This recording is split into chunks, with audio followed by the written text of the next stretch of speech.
the reader of books. It's a funny thing about mothers and fathers.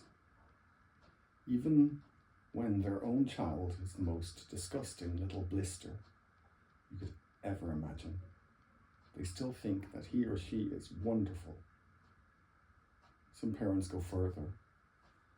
They become so blinded by adoration, they manage to convince themselves their child has qualities of genius. Well, there's nothing very wrong with all this. It's the way of the world. It is only when the parents begin telling us about the brilliance of their own revolting offspring that we start shouting, "Bring us a basin, we're going to be sick."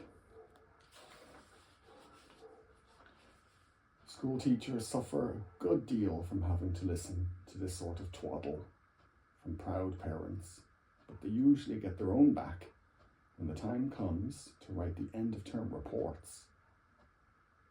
If I were a teacher, I would cook up some real scorchers for the children of doting parents. "Your son Maximilian," I could write, "is a total washout. I hope you have a family business you can push him into when he leaves school, because he sure as heck won't get a job anywhere else." Or if I were feeling lyrical that day, I might write, "It is a curious truth that grasshoppers have their hearing organs in the sides of the abdomen. Your daughter Vanessa, judging by what she's learned this term, has no hearing organs at all." I might even delve deeper into natural history and say, "The periodical cicada spends 6 years as a grub underground and no more than 6 days as a free creature of sunlight and air. Your son Wilfred has spent 6 years as a grub in the school, and we are still waiting for him to emerge from the chrysalis." A particularly poisonous little girl might sting me into saying, "Fiona has the same glacial beauty as an iceberg, but unlike the iceberg, she has absolutely nothing below the surface." I think I might enjoy writing end-of-term reports for the stinkers in my class. But enough of that. We have to get on. Occasionally, one comes across parents who take the opposite line, who show no interest at all in their children. These, of course, are far worse than the doting ones. Mr. and Mrs. Wormwood were two such parents. They had a son called Michael and a daughter called Matilda, and the parents looked upon Matilda in particular as nothing more than a scab. A scab is something you have to pull up with. A scab is something you have to put up with until time comes when you can pick it off and flick it away. Mr. and Mrs. Wormwood looked forward enormously to the time when they could pick their little daughter off and flick her away, preferably into the next country or even further than that. It's bad enough when parents treat ordinary children as though they were scabs and bunions, but it becomes somehow a lot worse when the child in question is extraordinary. And by that, I mean sensitive and brilliant. Matilda was both of these things, but above all, she was brilliant. Her mind was so nimble, and she was so quick to learn that her ability should have been obvious, even to the most half-witted of parents. But Mr. and Mrs. Wormwood were both so gormless and so wrapped up in their own silly little lives that they failed to notice anything unusual about their daughter. To tell the truth, I doubt they would have noticed that she had crawled into the house with a broken leg. Matilda's brother Michael was a perfectly normal boy, but the sister, as I said, was something to make your eyes pop. By the age of 1.5, her speech was perfect, and she knew as many words as most grown-ups. The parents, instead of applauding her, called her a noisy chatterbox and told her sharply that small girls should be seen and not heard. By the time she was 3, Matilda had taught herself to read by studying newspapers and magazines that lay around the house. At the age of 4, she could read fast and well, and she naturally began hankering after books. The only book in the whole of this enlightened household was something called Easy Cooking, belonging to her mother. When she had read this from cover to cover and had learnt all the recipes by heart, she decided she wanted something more interesting. "Daddy," she said, "do you think you could buy me a book?" "A book?" he said. "Why do you want a flaming book for?" "To read, Daddy." "What's wrong with the telly, for heaven's sake? We've got a lovely telly with a 12-inch screen, and now you come asking for a book? You're getting spoiled, my girl." Nearly every weekday afternoon, Matilda was left alone in the house. Her brother, 5 years older than her, went to school. Her father went to work, and her mother went out playing bingo in a town 8 miles away. Mrs. Wormwood was hooked on bingo and played it 5 afternoons a week. In the afternoon of the day, when her father had refused to buy her a book, Matilda set out by herself to walk to the public library in the village. When she arrived, she introduced herself to the librarian, Mrs. Phelps. She asked if she might sit a while and read a book. Mrs. Phelps, slightly taken aback at the arrival of such a tiny girl unaccompanied by a parent, nevertheless told her she was very welcome. "Where are the children's books, please?" Matilda asked. "They're over there on those lower shelves," Mrs. Phelps told her. "Would you like me to help you find a nice one with lots of pictures in it?" "No, thank you," Matilda said. "I'm sure I can manage." From then on, every afternoon, as soon as her mother had left for bingo, Matilda would toddle down to the library. The walk took only 10 minutes, and this allowed her 2 glorious hours sitting quietly by herself in a cosy corner, devouring one book after another.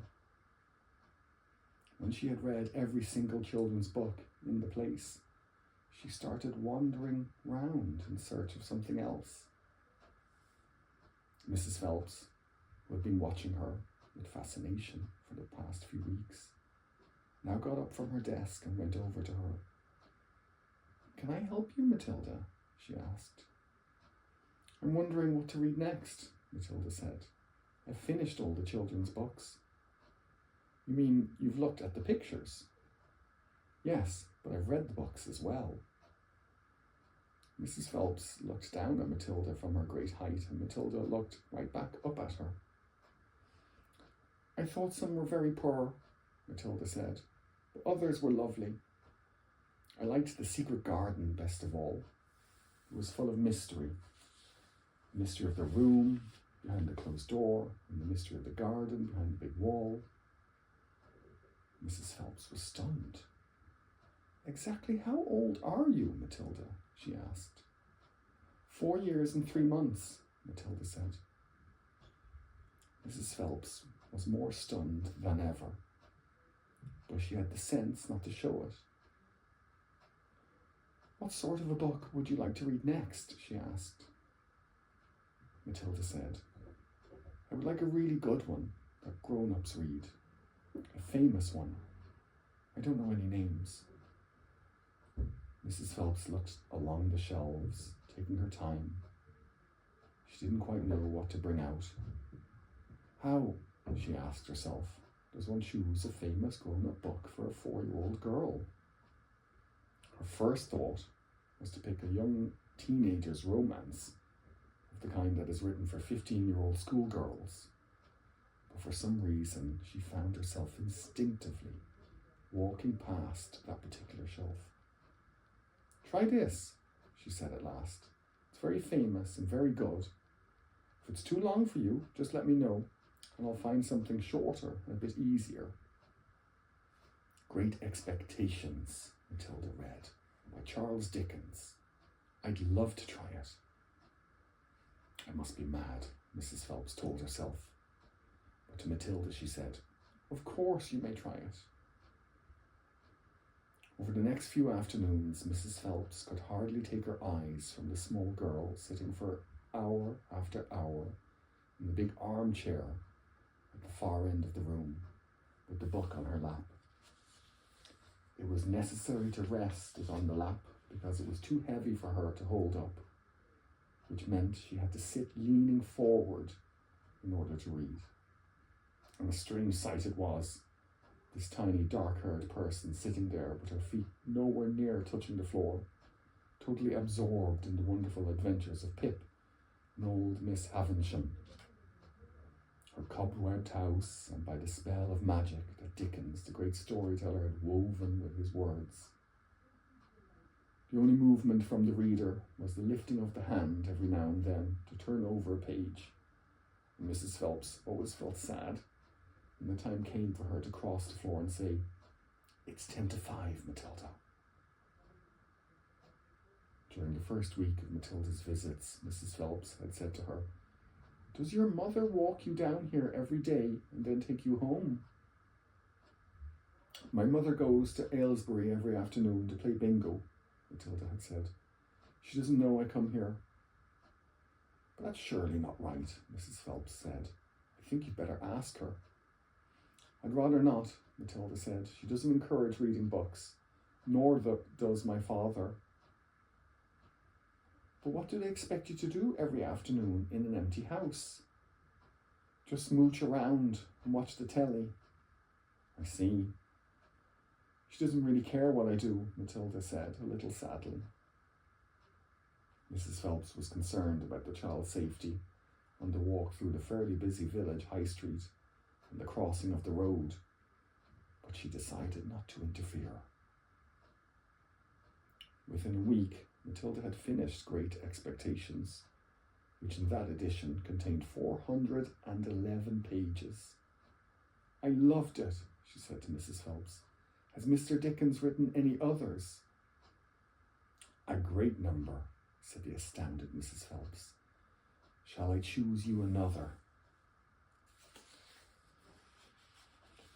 Over the next 6 months, under Mrs. Phelps' watchful and compassionate eye, Matilda read the following books: Nicholas Nickleby by Charles Dickens, Oliver Twist by Charles Dickens, Jane Eyre by Charlotte Bronte, Pride and Prejudice by Jane Austen, Tess of the Ubervilles by Thomas Hardy, Gone to Earth by Mary Webb, Kim by Rudyard Kipling, The Invisible Man by H.G. Wells, The Old Man and the Sea by Ernest Hemingway, The Sound and the Fury by William Faulkner, The Grapes of Wrath by John Steinbeck, The Good Companions by J.B. Priestley, Brighton Rock by Graham Greene, Animal Farm by George Orwell. It was a formidable list, and by now Mrs. Phelps was filled with wonder and excitement. But it was probably a good thing that she did not allow herself to be completely carried away by it all. Almost anyone else witnessing the achievements of this small child would have been tempted to make a great fuss and shout the news all over the village and beyond. But not so Mrs. Phelps. She was someone who minded her own business and had long since discovered it was seldom worthwhile to interfere with other people's children. "Mr. Hemingway says a lot of things I don't understand," Matilda said to her, "especially about men and women. But I loved it all the same. The way he tells it, I feel I am right there on the spot watching it all happen." "A fine writer will always make you feel that," Mrs. Phelps said. "And don't worry about the bits you can't understand. Sit back and allow the words to wash around you like music." I will. Did you know, Mrs. Phelps said, that public libraries like this allow you to borrow books and take them home? I didn't know that, Matilda said. Could I do it? Of course, Mrs. Phelps said. When you've chosen the book you want, bring it to me so I can make a note of it, and it's yours for 2 weeks. You can take more than one if you wish. From then on, Matilda would visit the library only once a week in order to take out new books and return the old ones. Her own small bedroom now became her reading room, and there she would sit and read most afternoons, often with a mug of hot chocolate beside her.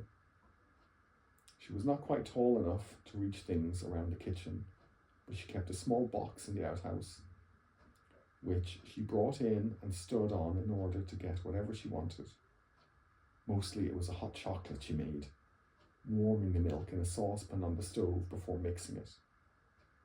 Occasionally she made bovril or Ovaltine. It was pleasant to take a hot drink up to her room and have it beside her as she sat in her silent room reading in the empty house in the afternoons. The books transported her into new worlds and introduced her to amazing people who lived exciting lives.